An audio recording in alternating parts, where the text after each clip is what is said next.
Imagine you spent 3 years of your life working toward one thing. You gave up comfort. You gave up sleep. You gave up the version of yourself that knew how to relax. You bled for it. You broke for it. You rebuilt yourself around one singular obsession, becoming strong enough to face whatever the world threw at you. And then one day, you get there. You become exactly what you set out to become, and you feel absolutely nothing. Not relief, not pride, not peace, nothing. That is not a hypothetical. That is the opening scene of One Punch Man, and most people watch it and laugh. Because Saitama looks ridiculous, because the premise is a joke, because the show presents itself as a comedy. But underneath the comedy is one of the most psychologically precise portraits ever drawn in anime. Saitama didn't lose his hair from training. He lost something far more important. And the terrifying part, he did it to himself. Here is what nobody talks about. Before the training, before the power, before the one punch that ended everything, Saitama was nobody. Not in a dramatic way, not in a tragic backstory way, just nobody. An ordinary man in an ordinary city, sitting in an ordinary apartment, failing ordinary job interviews. He was unremarkable in the way that most people are unremarkable. Not broken, not exceptional, just existing.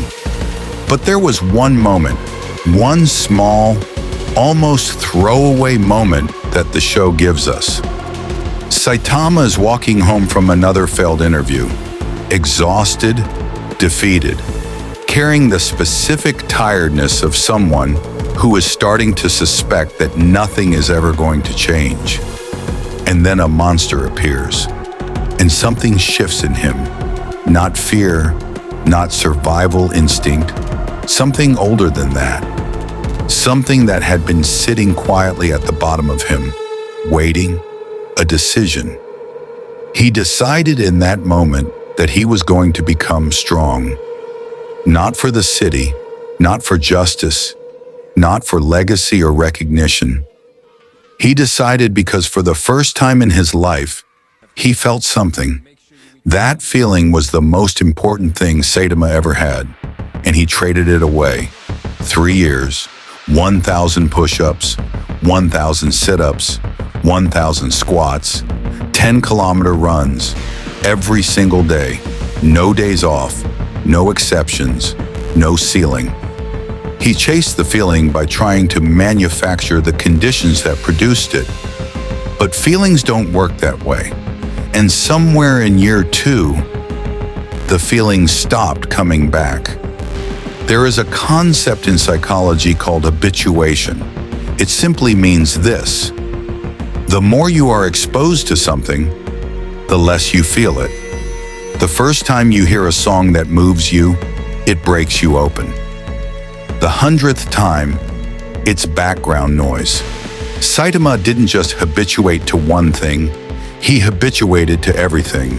Every fight, every threat, every monster that was supposed to be the one that finally pushed him, dispatched in a single punch before the adrenaline even had time to arrive.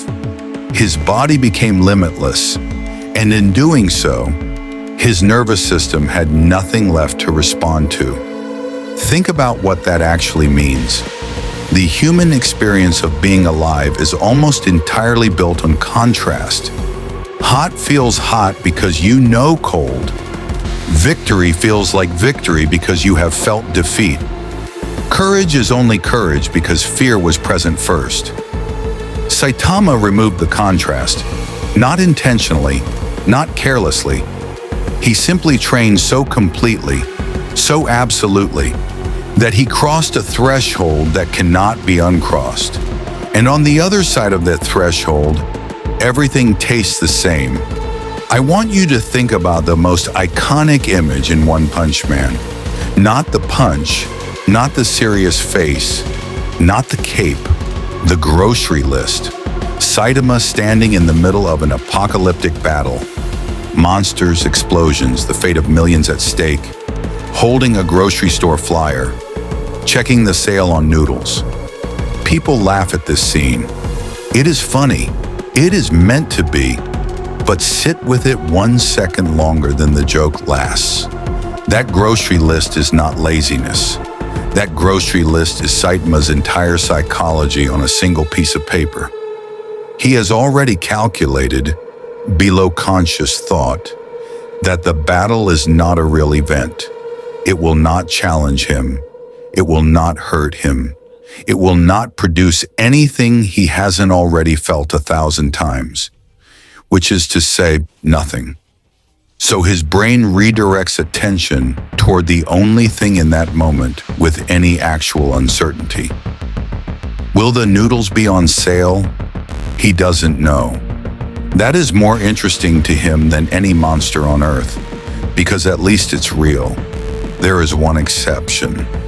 One moment in the entire series where something behind Saitama's eyes actually moves. Boros, an intergalactic conqueror. The most powerful being in the known universe outside of Saitama himself. Creature who crossed the cosmos for the same reason Saitama trains, searching for something that could make him feel alive again. They are, in this way, the same person. And when Boros actually hits him, sends him to the surface of the moon, Saitama smiles. Not a performance. Not the polite, empty expression he wears everywhere else. A real one. For exactly as long as the fight lasts, and then it ends. Because it always ends. Because Saitama always ends it. And the smile goes with it. He stands over Boros and tells him he was strong. Not to comfort a dying enemy, but because he genuinely needed it to be true. Because if Boros was strong, then the feeling was real. Then it counted. Then for just a moment, Saitama got to be a person again. Saitama needed Boros to be strong more than Boros needed to be strong. Let that sit.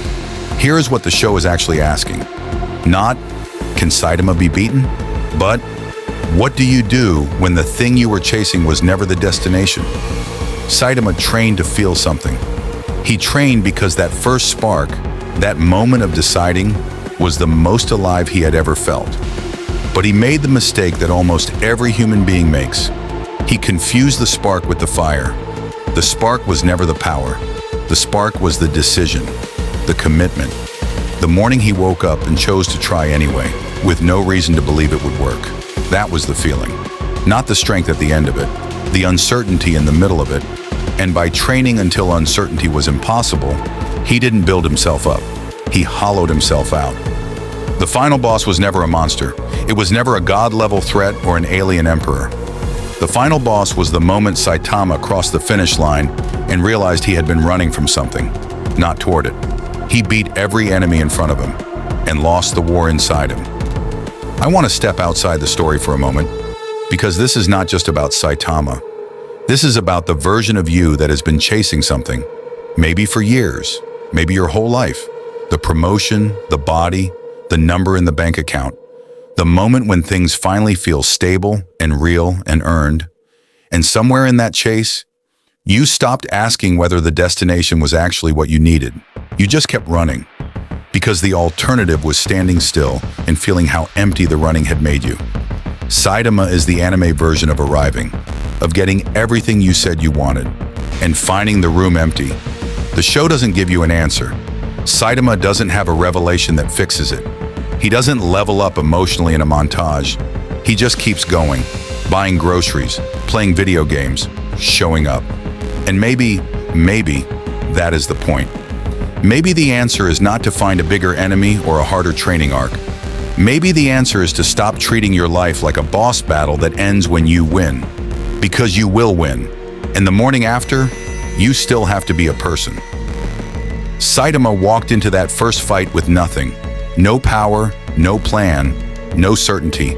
Just a decision and a feeling he couldn't name. That was enough to change everything. The tragedy is not that he became too strong. The tragedy is that he became too strong too fast to notice. That the feeling was never about the strength. It was about the version of him that didn't know the ending yet. The version that still had something to lose. One punch ended every fight he ever had, but it couldn't reach the thing that actually needed to be fought, and it never will. This is the story Smith. We don't just watch anime, we feel it.